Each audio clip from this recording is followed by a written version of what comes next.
Praise lord. దేవునికి మహిమ కలుగును గాక.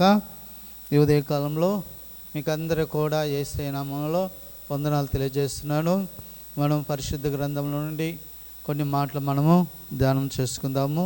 లూకాసు సువార్త 10వ అధ్యాయము 17వ వచనాన్ని మనము చదువుకుందాము. ఆ 70 మంది శిష్యులు సంతోషంతో తిరిగి వచ్చి, ప్రభువా, దెయ్యములు కూడా నీ నామమున మాకు లోబడుతుండని చెప్పగా. ప్రేమటులారా, ఈ సమయంలో మనం గమనిస్తున్నట్లయితే ఇక్కడ భూమి మీద యేసు ప్రభువారు జీవించినట్టే దినాలలో మరి 33.5 సంవత్సరం ప్రభువారు యేసు ప్రభువారు జీవించినప్పుడు రోగులను స్వస్థపరిచాడు, దెయ్యాలను వెళ్ళగొట్టాడు, అనేక అద్భుతాలు, కుంటివారిని నడిపించాడు, గుడ్డి వారికి చూపించాడు. ఎన్నో అద్భుతాలు యేసు ప్రభువారు భూమి మీద చేశాడు, ఈరోజు కూడా చేస్తున్నాడు. అయితే ప్రేమంటోలారా, ఒకసారి మనం ఆలోచించినట్లయితే ఆయన మరి 70 మంది శిష్యులను ఏర్పాటు చేసుకున్నాడు. తర్వాత 12 మంది శిష్యులను కూడా ఆయన ఏర్పాటు చేసుకున్నాడు. అయితే ప్రేమంటోలారా, ఒకసారి మనం ఆలోచించినట్లయితే ఇక్కడ మరి ఆ 70 మందిని ప్రభువారు ఏం చేశారంటే ఆయన గ్రామంలోనికి మరి అనేక ప్రాంతాలకు పంపిస్తూ, మీరు వెళ్ళి రోగులను స్వస్థపరచండి, దెయ్యాలను కొట్టండి, అద్భుతాలు చేస్తారు మీరు నా నామం అని చెప్పేసి యేసు ప్రభువారు ఆ 70 మంది శిష్యుల్ని ఆశీర్వదించి పంపించినప్పుడు వారు వెళ్ళి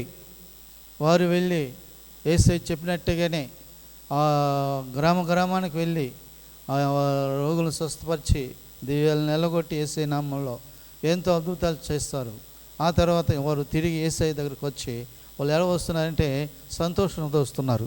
ఎలా వస్తున్నారు? సంతోషంతో వస్తున్నారు. అప్పుడు యేసయ్య దగ్గరికి వచ్చి అంటున్నారు, ప్రభువా, నీ నామమున దెయ్యములలో వెళ్ళగొట్టాము, దెయ్యము కూడా వెళ్ళిపోతున్నాయి, లోబడుతున్నాయని చెప్పాడు. చాలా సంతోషంతో యేసు ప్రభు దగ్గరికి వచ్చారు ఆ శిష్యులు. వచ్చి యేసు ప్రభుతో చెప్తున్నారు. అయితే యేసు ఏం చెప్తున్నాడంటే 20వ వచనం చూసినట్లయితే ఏమంటున్నాడంటే,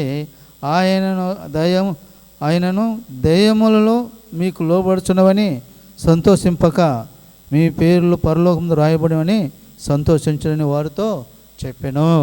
ప్రేమ వల్ల మనం గమనిస్తున్నట్లయితే ఇక్కడ దెయ్యాలు మీకు లోబడుతున్నాయి, రోగులు స్వస్థపరుస్తున్నారు అని సంతోషపడేట కంటే కూడా, అయితే మీ పేర్లు పరలోకంలో రాయబడి ఉన్నాయని చెప్పి సంతోషపడని చెప్పి ఇక్కడ యేసు ప్రభు వారు ఆ 70 మంది శిష్యులతో చెప్తున్నాడు. అవును ప్రేమంటో ద్వారా మనం ఆలోచించినట్లయితే యేసు ప్రభు కార్యంలో హృదయాన్ని కదిలిస్తుంది, ఆనందింపజేస్తుంది, సంతోషపరుస్తాయి, ఏంటంటే నెమ్మది కలుగు చేస్తాయి. అయితే ప్రేమంటో ఒకసారి ఆలోచించాలా. అంతకంటే ముఖ్యంగా యేసు అంటున్నాడు వాళ్ళతో, మీ పేర్లు మీకు దెయ్యాలు లోబడుతున్నాయని, ఏమి అద్భుతాలు జరుగుతాయని, రోగులు స్వస్థపడుతున్నాయని చెప్పి సంతోషపడట కంటే కూడా మీ పేర్లు పరలోకములో రాయబడి ఉన్నాయని చెప్పి సంతోషపడాలని అని చెప్పి యేసయ్య వాళ్ళతో చెప్తున్నాడు. అవును ప్రేమంటి వారా, వాక్యం వింటున్న నా ప్రేమంటి వరలరా, మీరు ఒకసారి ఆలోచించండి. మరి మీ పేర్లు దేవుని రాజ్యములో పరలోకం రాయబడి ఉన్నాయా? ఒకసారి ఆలోచించుకుందాం. ఈ లోకంలో మన పేర్లు ఆధార్ కార్డులో, లేకుంటే ఓట్ల లిస్టులో, ఇంకా మరి అనేకమైన వాటి మీద మరి మన పేర్లు నమోదు చేసుకుంటుంటాం.